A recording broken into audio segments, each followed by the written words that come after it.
하나님의 말씀은 빌립보서 3장 17절에서 21절 말씀입니다. 신약 322페이지 3장 17절부터 한 절씩 교도하도록 하겠습니다. 형제들아, 너희는 함께 나를 본받으라. 그리고 너희가 우리를 본받은 것처럼 그와 같이 행하는 자들을 눈여겨보라. 내가 여러 번 너희에게 말하였거니와 이제도 눈물을 흘리며 말하노니 여러 사람들이 그리스도의 십자가의 원수로 행하느니라. 그들의 마침은 멸망이요 그들의 신은 배요 그 영광은 그들의 부끄러움에 있고 땅의 일을 생각하는 자라. 그러나 우리의 시민권은 하늘에 있는지라. 거기로부터 구원하는 자 곧 주 예수 그리스도를 기다리노니 같죠. 그는 만물을 자기에게 복종하게 하실 수 있는 자의 역사로 우리의 낮은 몸을 자기 영광의 몸의 형체와 같이 변하게 하시리라. 아멘. 오늘 말씀의 제목은 흔들리는 이 세상 가운데 우리는 어떻게 기쁨을 누리며 살아갈 수 있을까? 그리스도를 아는 삶의 기쁨을 누리자라는 주제로 계속 말씀을 나누기를 원합니다. 그리스도를 알아갈 때 기쁨이 있습니다. 아무리 코로나19와 같은 어려운 상황이 있다 할지라도 그리스도를 알아가는 사람은 세상이 줄 수 없는, 알 수 없는 기쁨을 누릴 수가 있습니다. 그리스도를 아는 순간 이 세상을 보는 우리의 관점이, 가치관이 달라집니다. 특별히 신앙생활에 있어도 우리의 관점이 완전히 달라집니다. 우리는 지난 3장을 통하여 어떻게 우리의 관점이 달라지는지를 살펴봤습니다. 한번 기억해 보십시오. 1절부터 3절까지는 그리스도를 아는 사람들은 그리스도 외에 다른 것을 붙잡지 않아요. 의지하지 않습니다. 자랑하지 않습니다.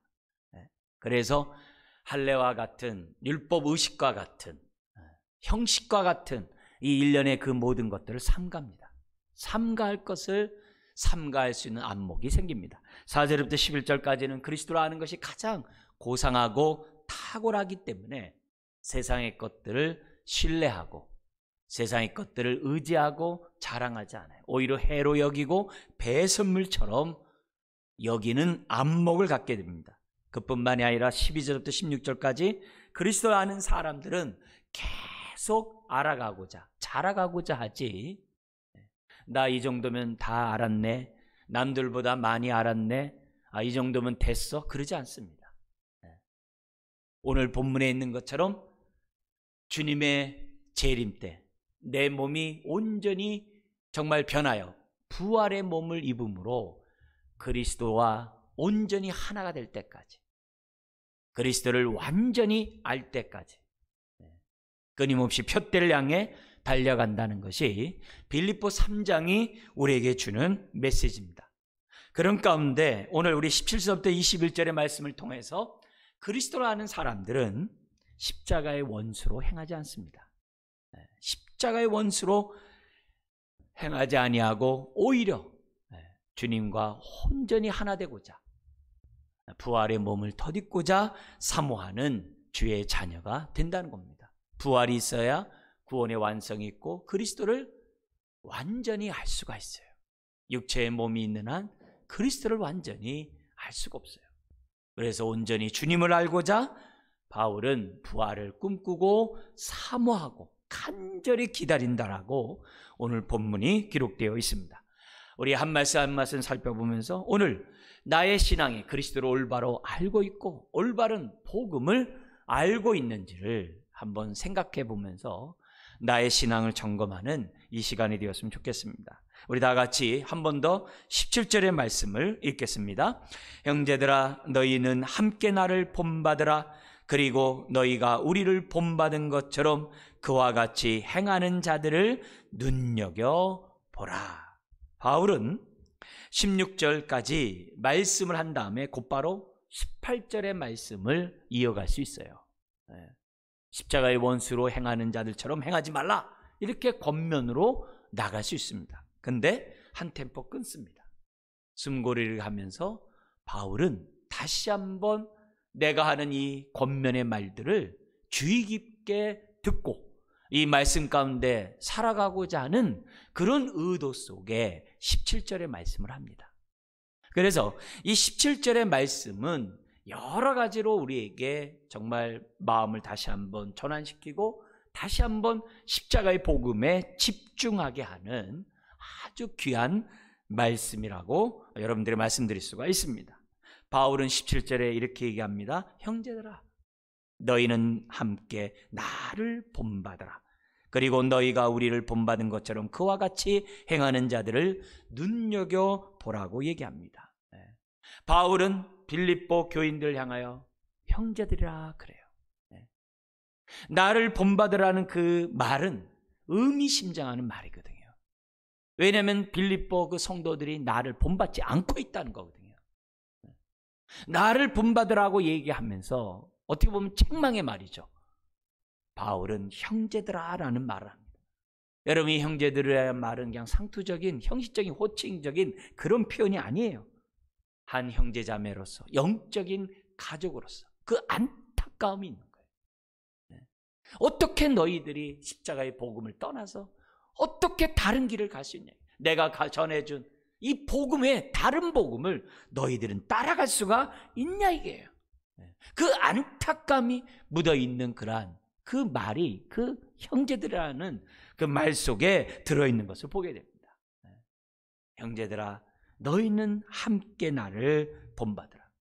여러분, 이 본받으란 말이 교만한 말이 아니라는 것을 우리는 이미 빌립보서를 통해서 알죠. 다른 서신을 통해서도 알죠.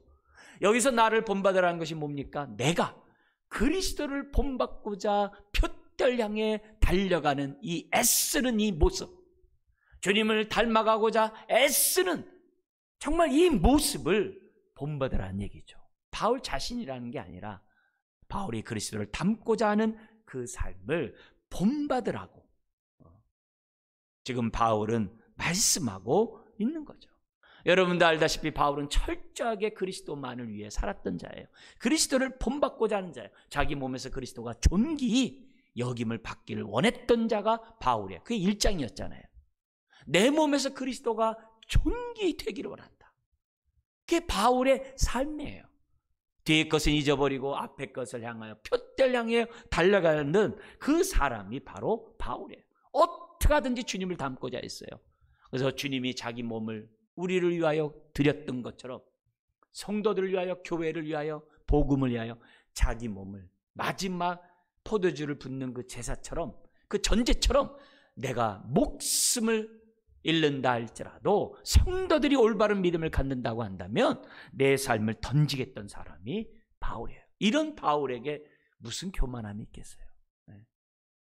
오히려 더 안타까운 간절한 마음, 절실한 마음, 왜 너희들이 이 복음에서 떠나고 내가 전한 이 교훈에서 바로 서지 않냐고 하는 그런 마음이 들어가 있는 말이 바로 나를 본받으라는 거죠. 바울은 철저했어요. 그리스도를 아는 순간에 1절에서 또 3절에 있는 것처럼 삼갈 것은 다 삼가해버렸어요.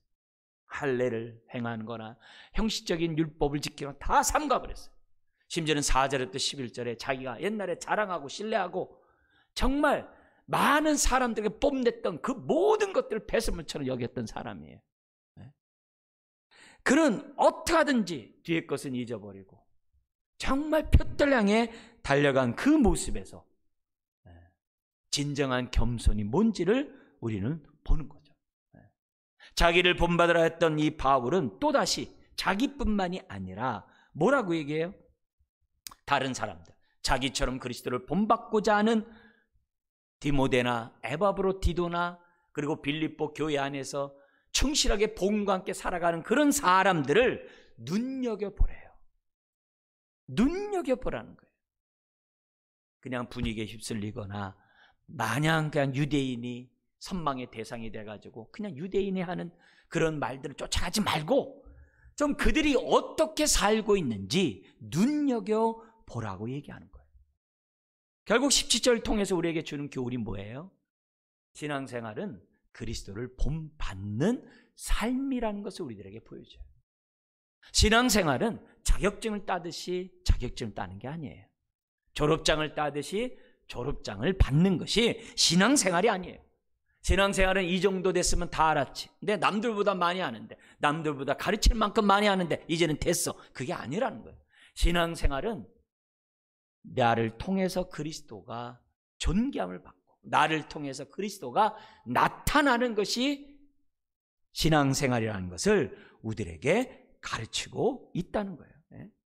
그런 의미에서 오늘 우리들이 신앙생활하면서 정말 조심해야 되고 정말 주의해야 되고 정말 어떻게 하면 똑바로 신앙생활을 할 것은 오늘 이 말씀에 따라 나를 통해서 그리스도가 보여지지 않으면 잘못된 거라는 거예요. 사람들이 나를 통해서 그리스도를 본받지 않으면 그는 바른 복음을 따라서 신앙생활하고 있다라고 말할 수 없다는 거예요. 나를 사람들이 눈여겨볼 수 있어야 되고 눈여겨본 결과 그리스도가 저 모습이구나 라고 말할 수 있어야 그 사람이 바른 복음을 붙잡고 살아가는 사람이라고 우리들에게 말씀하고 있어요. 신앙생활은 지식을 배우는 게 아니라 주님을 닮아가는 거예요. 변하는 거예요. 변하는 것이 신앙생활이라는 것을 바울은 17절을 통해서 말씀하고 있는 거예요. 그런데 좀 안다고 내가 할례를 받고 율법에 그런 형식적으로 내가 좀 생활한다고 마치 다 안 것처럼 그리스도를 신앙생활 다 아는 것처럼 한다고 한다면 그것이야말로 교만한 거죠. 그 얘기를 지금 17절에 말씀하면서 자기를 본받으라게 끊임없이 정과 욕심을 십자가에 못 박고 어떻게든지 새 사람을 덧입고 부활의 능력 속에 그 고난의 그 신비에 동참하고자 어떻게든지 옛사람을 벗어버리며 새 사람을 덧입고 있는 자신의 모습을 본받으라고 우리들에게 말씀하고 있습니다. 여러분, 우리가 부활의 몸을 입을 때까지는 끊임없이 주를 아는 지식 속에 자라가야 돼요. 육체가 있는 한 그리스도로 온전히 할 수가 없어요. 목사인 저 자신도 자라가기를 멈추는 순간 그는 끝입니다. 목사도 끊임없이 자라가야 되고 끊임없이 주님을 닮아가야 되고 끊임없이 주님을 보여줘야 한다는 것, 그것이 신앙이에요. 그것이 신앙생활이에요. 이 기본 원칙을 저와 여러분들이 놓쳐서는 안 됩니다. 자, 그러면서 18절 19절에서는 나를 본받고 나와 같은 이렇게 함께 그리스도를 본받고자 하는 사람을 눈여겨보라고 했던 이 바울은 18절 19절에 17절 같이 말한 이유를 얘기합니다. 왜 나를 본받으라고 권면했는지 그 이유, 자기와 같이 그리스도를 본받고자 하는 자들을 눈여겨봐야 하는 그 이유를 말합니다. 그런 의미에서 우리 18절 앞에 왜냐하면 이란 단어와 함께 18절 같이 한번 읽겠습니다. 왜냐하면 내가 여러 번 너희에게 말하였거니와 이제도 눈물을 흘리며 말하노니 여러 사람들이 그리스도의 십자가의 원수로 행하느니라. 18절에 왜냐하면 번역이 안 돼 있어요. 왜 자신을 본받으라고 얘기하느냐? 많은 사람이 십자가의 원수로 행하고 있기 때문이라는 거예요. 그리스도를 믿는다고 하면서 신앙생활하면서 교회 안에 있으면서 십자가의 원수처럼 행동하는 사람들이 너무 많다는 거예요.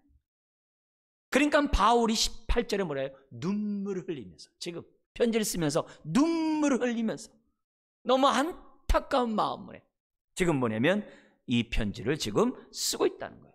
자, 그런데 바울은 한두 번 말한 것이 아닙니다. 여러 번 말했대요. 여러 번 말했음에도 불구하고 그들은 계속해서 바울의 권면을 듣지 아니하고 다른 복음을 듣고 있는 거예요. 지금 눈물을 흘리면서 또다시 말하고 있음에도 불구하고 이 빌립보 성도들의 그 마음을 생각할 때 안타깝게 짝이 없는 거예요. 그것도 한두 사람이 십자가의 원수로 사는 게 아니라 거기 18절에 뭐라 그래요? 여러 사람들이 이렇게 돼 있어요. 원래 원문에서는 18절 앞에 여러 사람이 제일 앞에 있어요. 강조하고 있는 거예요. 한 사람이 아니라 한두 사람도 아니라 여러 사람들이. 십자가의 원수로 행하고 있다. 그러니까 어떻게 울지 않을 수 있겠냐. 여러분, 그리스도를 알아가는 지식 속에서 올바른 신앙생활하는 사람은 이런 눈물이 있어요. 이런 눈물이 없으면 그리스도를 올바로 알아가고 있는 사람이 아니에요. 세상에서 흘리는 그런 눈물이 아니에요. 예수님이 자신을 위해 우는 자들을 향하여 뭐라고 그래요? 나를 위해 울지 말고 너와 너희 자녀를 위하여, 이 예루살렘을 위하여 울라 했어요. 바로 그 울음이에요.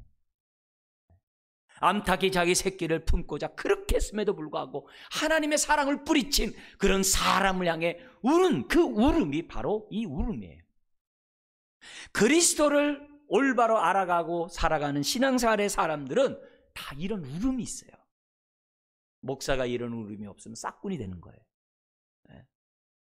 부모가 이런 울음이 없으면 자식을 위한 그 기도는 형식적이 되는 거예요. 교회에 먼저 믿은 사람들이 이런 눈물이 없으면 그 교회 안에 모든 신앙생활은 올바를 수가 없는 거예요. 이런 눈물이 있어야 그게 그리스도를 올바로 아는 사람의, 그리스도의 마음을 품은 사람의 모습이라는 거예요. 여러 사람들이 여러 번 말했음에도 불구하고 십자가의 원수로 살아가고 있으니 어찌 울지 않을 수 있냐 이게. 여러분, 일반 사람들이 십자가의 원수다라고 말하는 거하고 십자가의 은혜를 깨달은 바울이 말한 것은 질적으로 차이가 있는 말이에요. 바울이 십자가의 원수라고 말할 정도면 이건 굉장히 센 말이에요. 빌립보 성도들이 그렇게 다른 복음을 쫓는 것에 대해서 너무나도 소스라쳐 놀라면서 지금 바울이 그 너무 놀란 나머지 우는 가운데 나오는 이 말이 그리스도의 십자가의 원수라는 말이에요. 왜 그래요? 복음의 핵심은 십자가거든요. 십자가 없이는 그 복음이 아니거든요. 고린도 교회에게도 얘기했잖아요. 십자가의 도가 멸망하는 자들에게는 미련한 것이요 구원을 받는 우리에게는 하나님의 능력이라. 십자가에는 없다는 거거든요. 유대인들이 기독교 예수 믿는 사람을 핍박했어요. 왜 핍박했냐면 십자가는 꺼리끼는 거였거든요. 왜냐하면 신명기 21장에 있는 것처럼 나무에 달린 자마다 다 하나님의 저주를 받았다라고 그들은 생각하고 있어요. 근데 예수님이 못 박혔거든요. 예수가.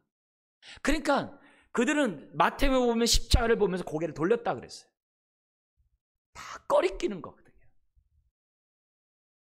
꺼리끼는 그들의 입장에서 보면은 또 어떻게 돼요? 저 잘못 믿고 있는 사람들을 끌어당기고 싶은 게 그들의 마음이겠죠. 그러니까 바울이 세운 교회들마다 가가지고서 뭐예요? 율법을 지켜야 너희 믿음이 온전해진다는 거예요. 복음 플러스 율법을 지켜야 할례를 받고 율법 의식을 해야 유대인이 될 수 있다는 거예요. 유대인화하는 거죠. 그들 나름대로 열심히 특심해서 그렇게 하죠.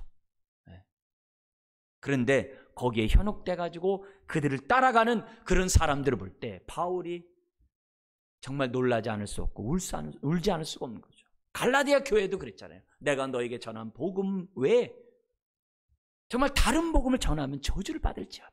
심지어 율법을 전해준 그 천사라 할지라도 저주를 받는다 그랬어요. 그런 바울의 입장에서 사랑하는 빌립보 교회가 자기가 여러 번 말했음에도 불구하고 자기 말보다도 자꾸 유대인을 따라가니 어찌 놀라지 않을 수 있으며 어찌 울면서 그래서는 안 된다라고 말하지 않을 수가 있냐 이게. 여러분, 유대교로 돌아가는 거나 교회 안에 있으면서 복음 외에 다른 것을 더함으로 내 믿음이 온전하게 하는 것, 그 모두가 다 뭐예요? 십자가를 다 희석시키는 거예요. 왜곡하는 거예요. 그게 십자가의 원수예요. 그게 원수처럼 행동하는 거예요. 저는 십자가 원수 아닌데요. 저 십자가 잘 믿고 십자가를 통해 제사받는 거 믿는데요. 더 온전한 믿음을 갖고자 제가 율법을 할례를 지키고 내가 율법을 지키는 거지 내가 십자가를 부인한 거 아닌데요. 천만에 그게 마귀의 전술이에요. 마귀는 처음부터 선악과 따먹으라고 안 그래요. 처음부터 그렇게 십자가를 부인하게 하지 않아요. 나도 모르는 사이에 십자가의 원수처럼 행동하게 만드는 것이 그게 사단이거든요.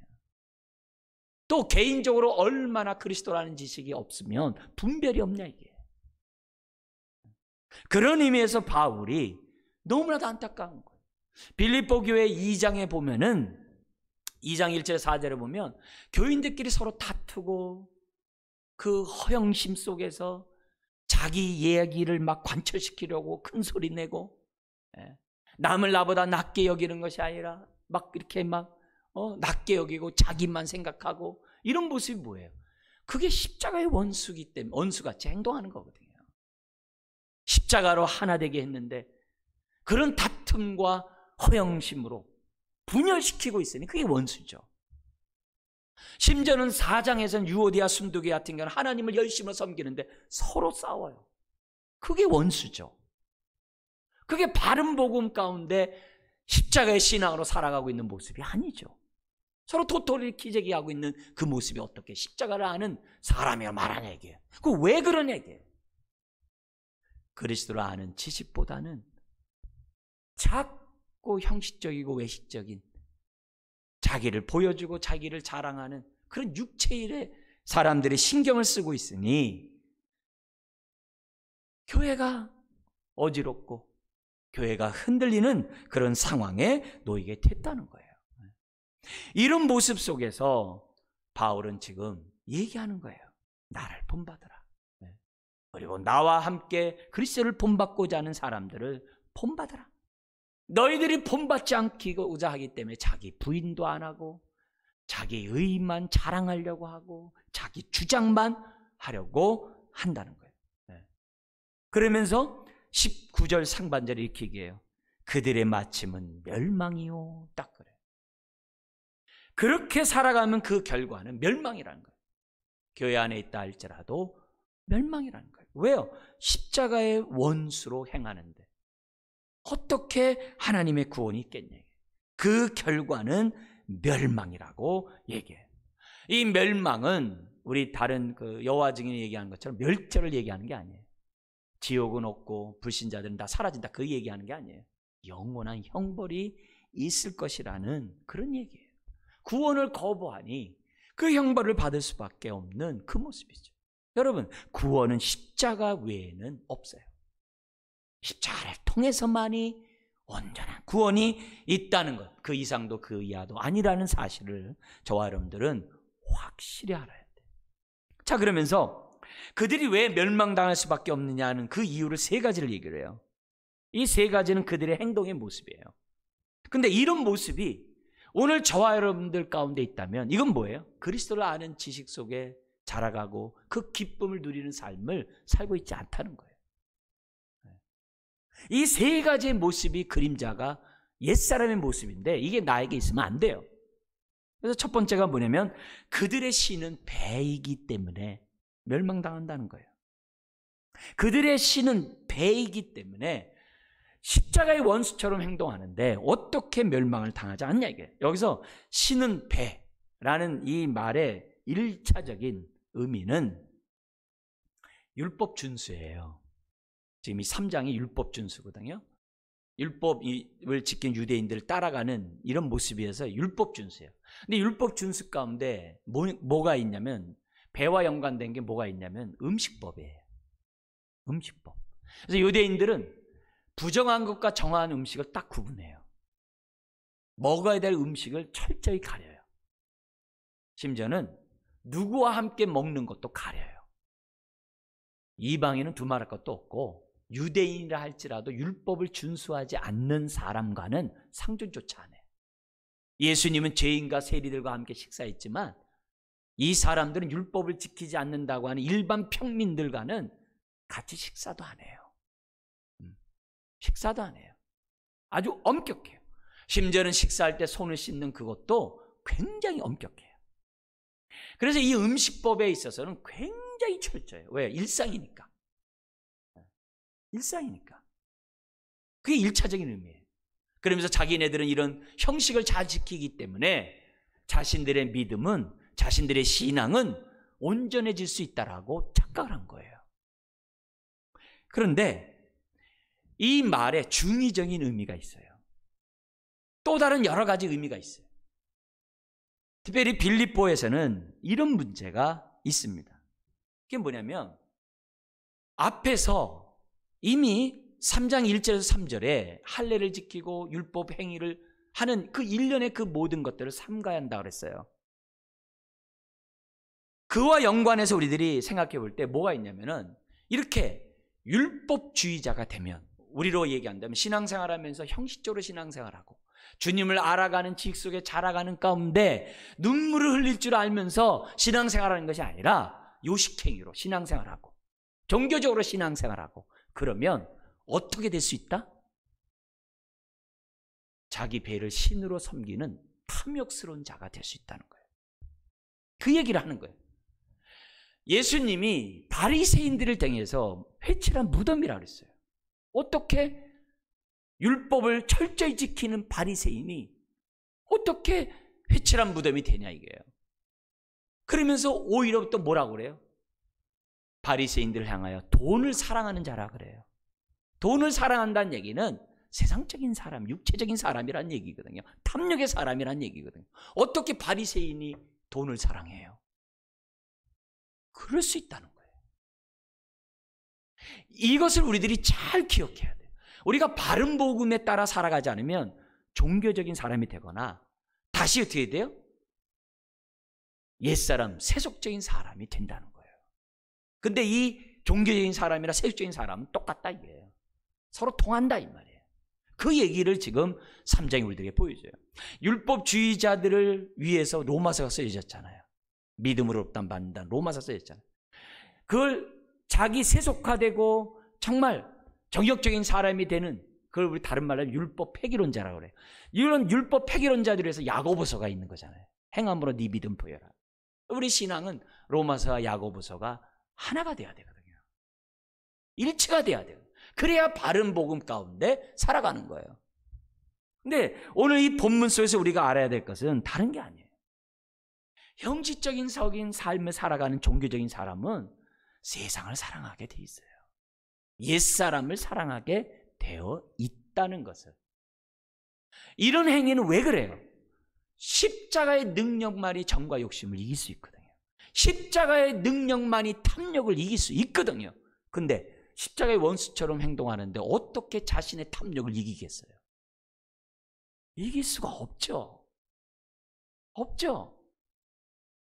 그러니까 그리스도를 알아갈수록 십자가의 능력을 덧입게 되고 십자가 중심의 삶을 살수록 성령 충만함으로 나의 옛사람도 이기고 탐욕도 이기고 내가 세상으로 나가지 않을 수 있는데, 그리스도를 아는 것부터 그냥 안 해버리니 십자가의 능력은 없는 거죠.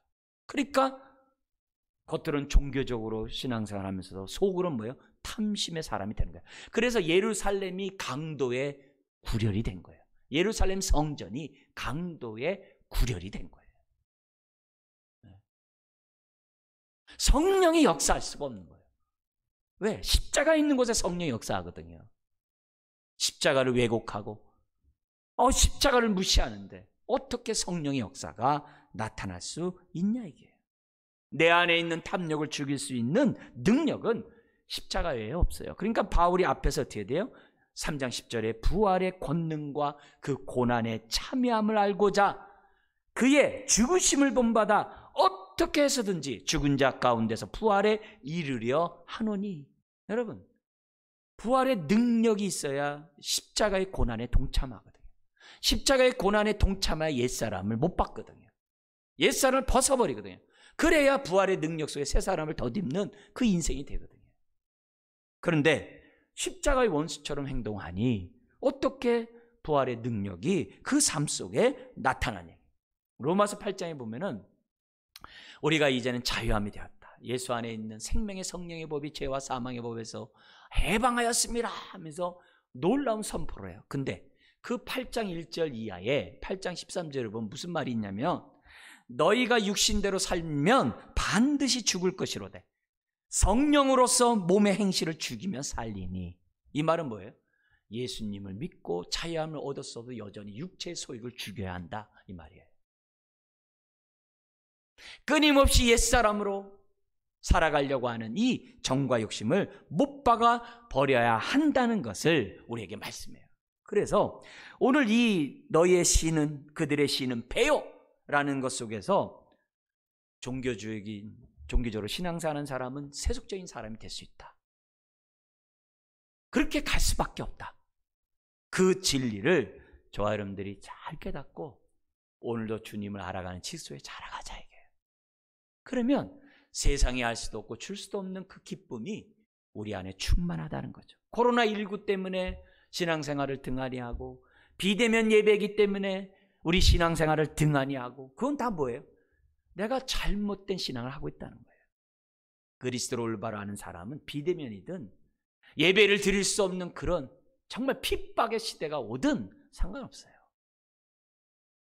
항상 주님이 주시는 그러한 은혜 속에서 정말 기쁨이 충만한 삶을 살아요.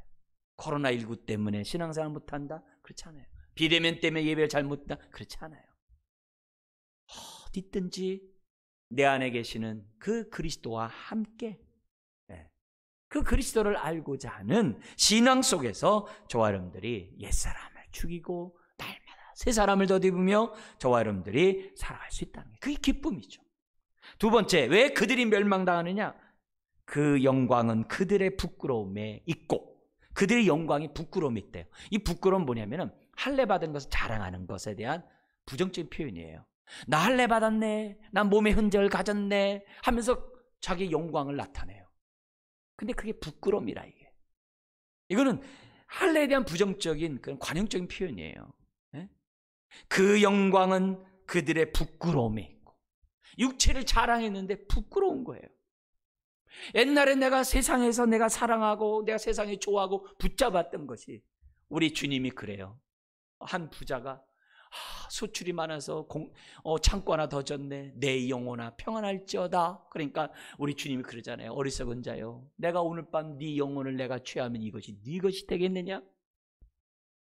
자기가 의지했던 그것이 하나님 앞에 부끄러움이 되는 거예요. 자기가 영광스럽게 생각했던 그것이 하나님 앞에 부끄러움이 되는 거예요. 옛날에 내가 신앙생활했던 그 화려하다라고 하는 그 이력이 하나님 앞에 부끄러운 게 되는 거예요. 우리 산상수훈에도 있잖아요. 주님, 제가 선지자 노릇도 했고요, 제가 귀신도 쫓아냈고요, 제가 능력도 행했잖아요. 근데 주님이 하나님의 뜻대로 행하지 않은 이 불법을 행하는 자들아, 그럼 그게 부끄러움이 되는 거예요. 내가 자랑하던 것이 다 부끄러움이 되는 거예요. 할례를 받아야 온전한 신앙이 되라고 자랑했던 것이 다 부끄러움이 되는 거예요. 하나님보다 의식을 앞세운 이것이 얼마나 부끄러운지 몰라요. 오히려 바울은 뭐라 그래요? 나는 너희 할례에 그 자랑하느냐? 나는 고난을 통해 채찍 맞은 이 몸이 예수의 흔적을 내 몸에 가진 것을 나는 자랑하노라. 벌써 자랑하는 것이 다르죠. 그러므로 오늘 지금 나의 자랑이 무엇이며 나의 영광이 무엇이냐? 내가 이 땅에 살아가면서 무엇을 얻고자 나는 지금 오늘도 분주하게 살아가냐 이게. 일찍 일어나고 늦게 눕는 그 이유가 뭐냐 이게. 내 자랑하는 것들이 세상적인 거라고 한다면 그것은 부끄러움이 될 거예요. 네. 십자가를 자랑하지 않는 사람은 세상 것을 자랑할 수밖에 없다는 것을 지금 보여줘요. 그러니 멸망이라는 거죠. 세 번째, 어떤 삶을 살기에 멸망입니까? 땅의 일을 생각하는 자라. 아예 그게 일상이 된 거예요. 습관이 된 거예요. 땅의 일을 생각한다는 것은 성령의 사람이 아니라 육체로 산다는 거예요. 노아의 홍수 시대와 똑같은 거예요. 영이 없으므로 사람이 육신이 된지라. 그런 삶을 사는 거예요. 거기에 시집가고 장가가고 그 노아의 말년의 그 모습이 그게 시집가고 장가가 잘못된 게 아니라고 그랬잖아요. 성령 없이 그냥 육체로서 일상생활을 하는 그것이 잘못됐다는 거죠. 잘못됐다는 거죠. 땅의 일을 생각하는 사람들은 다 뭐예요? 모든 게 자기 중심이에요. 자기 영광이에요. 자기 의예요. 자기 자랑이에요. 자기 배부름이에요. 자기 배예요. 그렇게 산다는 거예요. 거듭난 사람들은 하늘의 것을 바라보고 하늘의 것을 바라봐야 되는데 땅의 일을 생각하는 그런 사람이 된다는 거예요. 온통 세상 일이에요. 온통 세상 일에만 관심을 쏟고 살아간다. 하늘에 대해서 관심이 없어요. 하나님 뜻에 관심이 없어요. 그러니 십자가가 그의 삶에 아무런 영향력이 없으니 그 결과는 멸망이라는 거죠. 누가복음 8장 4절 이하에 보면 씨 뿌리는 비유 가운데 세 번째 그 마음밭을 설명하는 규절이 있어요. 거기 보면 뭐냐면 이생의 염려와 재물과 향락의 기운이 막혀 온전히 결실하지 못하는 자요. 이렇게 돼 있어요. 세상 염려예요. 그냥 재물과 세상의 쾌락이에요. 그것이 온통 내가 하는 일이에요. 그게 어떻게 십자가에 의해서 옛사람을 벗어버리고 새사람을 더디면 삶이겠어요.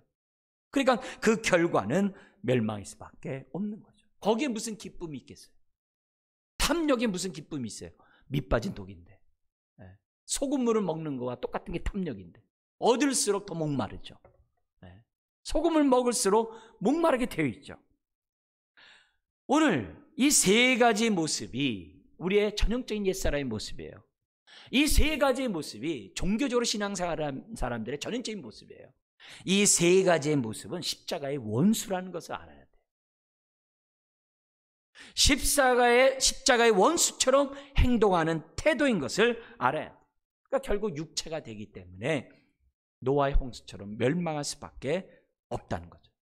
이런 사람은 종교적인 행동을 하면 할수록 자기 의를 드러내요.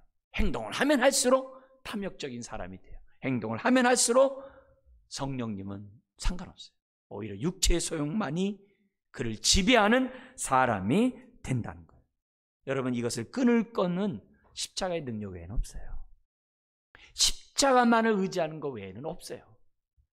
그러려면 십자가의 능력을 덧입으려면 주를 아는 지식 속에 자라가야 돼요.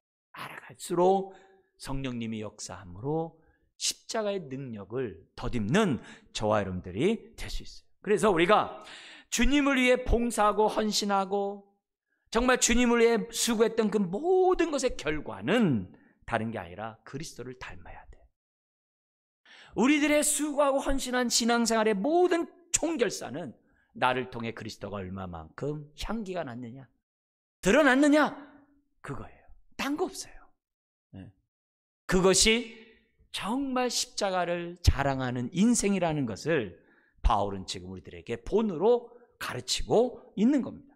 자, 마지막으로 20절과 21절에 보면 바울은 그래서 십자가의 원수처럼 행동하지 말라고 눈물로 권면하면서 이제는 땅의 일은 생각지 말고 하늘의 일을 생각하라고 하는 마지막 권면을 20절에서 21절에 하고 있습니다. 우리 성경은 그러나로 시작하죠. 그러나 우리의 시민권은 하늘에 있는지라 땅에 있는 것이 아니라 하늘에 있다. 그러나라고 번역한 이 단어는 왜냐하면이에요. 근데 앞에 19절에 그들과 20절에 우리가 대조가 되거든요.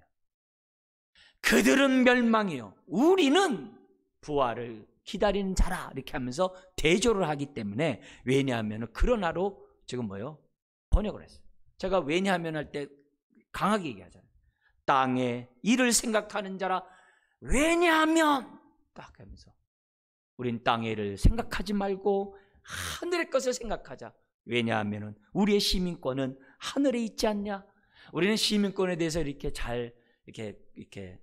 공감이 잘 안 와요. 근데요, 외국에 사는, 특히 미국에 사는 우리 동역자들 이렇게 보니까 자녀들을 키우면서 영주권만 있어도 참 좋겠다는 얘기 많이 해요. 왜? 학비 이런 것들이 혜택을 보니까. 그래서 그거다 신분 해결이라고 그러더라고요. 신분이라는 표현을 써요. 신분 해결을 위해서 얼마나 애쓰는지 몰라요. 그러다 영주권 나오면 너무 할렐루야 감사하면서 너무 고마워해요. 영주권, 시민권도 아니에요. 영주권. 그 당시 빌립보 교인들이 그랬어요. 빌립보 지역은 로마에 떨어져 있음에도 불구하고 로마 자치령이에요. 그래서 로마 시민권을 갖고 있고 로마의 모든 혜택을 보고 있어요. 그래서 그들은 뭐예요? 로마 시민으로서 누릴 그 모든 것을 구하는 것이 다 뭐예요? 땅의 일이에요. 그들은 로마 시민으로서 철저히 그 권리를 다 지켜나가요. 그래서 땅의 일을 정말 그들은 추구하고 있었어요. 그러면서 그 일을, 로마 시민권을 영광스럽게 생각해요. 거기다가 자기네들이 그 유대인의 그런 것들을 담고 있으니 얼마나 그 자부심이 크겠어요. 그런 자들을 향해서 뭐냐? 그 로마 시민권 같은 거 땅의 것들이야. 우리는 하늘의 시민권이 있는 자라고 하는 그 메시지를 지금 바울이 하고 있는 거예요. 이미 1장 27절에 시민권 얘기했었죠. 1장 20절에 뭐라고 그래요? 오직 너희는 그리스도의 복음에 합당하게 생활하라. 합당하게 생활하라는 게 뭐라고 그랬어요? 로마 시민권자답게 행동하라 라는 단어를 했어요. 그 단어를 우리 성경은 이렇게 번역을 했어요. 로마 시민권답게 행동하라는 그 말씀에 빗대어서 바울은 너희들 하늘의 시민권자답게 행동하라. 1장 27절에서부터 2장 쭉 넘어온 거예요. 지금 여기서 다시 얘기하는 거예요. 너희들은 땅의 시민권을 가진 자가 아니라 하늘의 시민권자가 받은 자들이야. 그렇다면 로마에 대해서 사모하듯이 하늘나라에 대해서 사모하는 것이 당연한 것이 아니냐. 우리의 시민권이 하늘에 있는데 어떻게 하여 땅의 것을 바라보냐. 하늘의 것을 바라봐야 한다는 것을 지금 말하고 있어요. 그런데 왜 하늘에 있는 것을 우리가 바라봐야 되냐? 20절에 거기로부터. 우리 사도신경에서는 뭐가 나와요? 저리로서 산 자와 죽은 자를 심판하러 오신다라고 그러죠. 그 저리로서가 그 하늘로부터, 거기로부터, 그 번역이에요. 저리로서 그 의미가 여기 똑같아요. 지금 2장 5절부터 11절에 이 낮고 낮은 이 땅까지 오셔서 죽기까지 낮아지신 그 주님이 부활하시고 승천하실 뿐만 아니라 보좌 우편에 앉아서 하늘과 땅 아래에 있는 모든 자들이 예수 그리스도에게 무릎 꿇고 주님이라고 영광 돌린다는 게 2장에 있었어요. 그 영광 받으신 그 주님이 거기 나오는 거예요. 20절에 거기로부터, 하늘로부터 구원하는 자 곧 주 예수 그리스도를 기다리노니, 바로 그분이 어떻게 하느냐? 21절에 그는 만물을 자기에게 복종하게 하실 수 있는 자의 역사로 우리의 낮은 몸, 비천한 몸을 자기 부활의 영광의 몸의 형체와 같이 변하게 하시는 분이라는 거예요. 바로 그 분을 사모하면서 그 분을 기다린다고.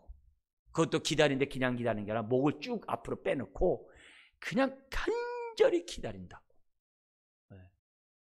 그리스도를 아는 사람들의 특징이 그리스도를 간절히 기다려요. 왜요? 오늘 이 본문처럼 부활의 몸을 입으니까. 근데 이 부활의 몸을 입는 것이 개인의 이신상의 영생복락이라고 그랬어요? 아니라 했어요. 왜 부활의 몸을 입는다고 그랬어요? 그래야 그리스도와 하나가 되거든요. 그래야 주님과 온전히 한 몸이 되거든요. 한 몸. 우리가 부활의 몸을 입어야 주님과 우리가 한 몸이 된다 이게요. 즉 부활을 입고자 하는 것은 그리스도를 완전히 알고자, 희미하게 보는 게 아니라 거울처럼 얼굴 대 얼굴로 맞대어 보기 위해서 바울은 부활을 사모하고 간절히 기다리고 있다는 거죠. 그러니까 부활을 함으로 구원의 완성이 이루어지잖아요. 이건 다 따라오는 거예요. 구원받은 사람은, 구원의 확신인 사람은 완성인 재림을 사모하죠. 그래서 부활의 몸을 입죠. 그래서 구원의 완성이 이루어지죠. 영화라고 그러죠. 영화의 삶이 이루어지죠. 이건 다 부수적이에요. 바울이 간절히 바라는 건 딴 거 아니에요. 그리스도를 온전히 알고자 하는 그 신앙이라는 것을 저와 여러분들이 잊어서는 안 되는 거예요. 그러니까 이 땅에서 부활의 능력 속에 날마다 옛사람 십자가에 못 박아 버리는 사람은, 그래서 새 사람을 덧입는 사람은 어떻게 되는 거예요? 주님을 정말 간절히 보기를 원하고 사모하지 않을 수가 없다는 것을 우리에게 보여줘요. 그런데 땅의 것을 구해? 땅의 것을 추구해? 십자가의 원수처럼 살아가? 어떻게 그럴 수 있냐 이게. 어떻게? 그분이 오셔서 만물을 자기에게 복종하게 하실 수 있는 자의 역사, 이 역사는 초자연적인 능력을 말해요. 그 능력으로 만물을 복종하실 수 있는 분이 예수님이거든요. 그분이 저와 여러분들의 낮은 몸을 지금 뭐예요? 썩지 않는 영광스러운 부활의 몸으로 변화시킨다. 능히, 그것도 단번에, 한두 사람씩이 아니라 모든 믿는 사람들을 단번에 능히 변화시켜 주시는 그런 분이라는 거예요. 여러분도 우리 많이 설교 들었겠습니다만 그 당시 그리스의 영역, 로마 그리스의 영역 아래에 있는, 특히 헬라 철학의 영향을 받고 있던 그 당시 빌립보, 그런 지중해 연안에 있는 도시들은 기본적으로 어렸을 때 태어났을 때서부터 육은 영혼의 감옥, 육은 악하고 더럽다고 생각했어요. 부정적으로 봤어요. 그런데 예수님은 바로 이 몸이 썩지 않은 몸으로 바뀐다고 그래요. 벗어서 없애버리는 것이 아니라 변하여 썩지 않는 영광스러운 몸으로 덧입게 하신다라고 성경 우리들에게 말씀하고 있어요. 심지어는 우리의 이 몸을 하나님이 거하시는 거룩한 성전으로 말씀하신 분이 주님이에요. 그렇다면 이 몸을 어떻게 할 것이냐. 고린도전서 6장 19절 20절에서는 주님의 핏값으로 산 몸이라 했어요. 오늘 내가 그리스도를 잘 알아가고 십자가의 원수처럼 사는 게 아니라 십자가의 능력 가운데 살아가는 사람은 내 몸이 내 것이 아님을 알아요. 근데 그리스도를 모르고 십자가를 모르는 사람은 내 몸은 내 거라는 거예요. 내 인생은 내 거기 때문에 내 마음대로 살아갈 수 있다라고 사람들을 사탄이 착각을 시켰어요. 선악과를 따먹게 만들었다고요. 네? 여러분, 십자가의 은혜를 아는 사람은 이 몸이 내 것이 아님을 알아요. 주의 성전이요, 훗날 썩지 않은 몸을 입은 그런 거룩한 몸이요, 핏값으로 산 주의 것임을 알아요. 그러니까 이 몸을 가지고 어떻게 하겠어요? 십자가의 원수가 아니라 그리스도를 드러내는 그런 삶을 살아갈 수밖에 없다는 거예요. 바울이 이처럼 표대를 향해 달려가며 이처럼 십자가의 능력 가운데 사는 것은 다른 게 아니에요. 그에게는 부활 신령이 있어요. 부활 신령이 있었기 때문에, 주님이 나를 온전히 변화시킬 그 신앙이 있었기 때문에 바울은 오늘도 눈물을 흘리지만 표대를 향해 달려가는 거예요. 바로 그 눈물이 있는 자가 기쁨을 맛본다는 거예요. 그 눈물이 있는 자가 하늘의 진정한 기쁨을 맛본다는 것이 오늘 말씀이에요. 그러므로 흔들리는 이 세상 가운데 우리가 해야 될 일은 뭐예요? 주님을 알아가는 질 속에 자라가자. 바른 교훈 가운데 살아가지 않는 사람들에게서 눈물을 흘리는 그런 자가 되자 이게. 그리고 그런 눈물을 흘린 자가 진정한 하늘로부터 오는 기쁨을 얻는다는 이 확신을 가지고 그 기쁨으로 이 세상 살아가시기를 주의 이름으로 축원합니다. 기도하겠습니다. 하나님 아버지, 바울이 주님과 온전히 하나 되고 온전히 주님을 알아가기 위하여 재림을 사모하고 부활의 몸을 사모했던 이 신앙을 우리가 갖기를 원합니다. 주여, 십자가의 원수처럼 행동하는 사람들에게 무덤덤한 것이 아니라 눈물을 흘리며 아버지 하나님 권면했던 이 바울의 이 눈물을, 우리 예수님이 흘렸던 그 눈물을 본받기를 원합니다. 그로 인하여 치유가 이루어지게 하시고 그 눈물로 회복이 이루어지게 하시고 그 눈물로 옛사람을 이기게 해주시고 그 눈물로 새 사람을 덧입고 주님을 향해 나아가고자 결단하게 하여 주옵시고 그 눈물로 말미암아 진정한 기쁨들을 얻어나가는 모든 성도들 되게 하여 주옵소서. 예수님의 이름으로 기도드리옵나이다. 아멘.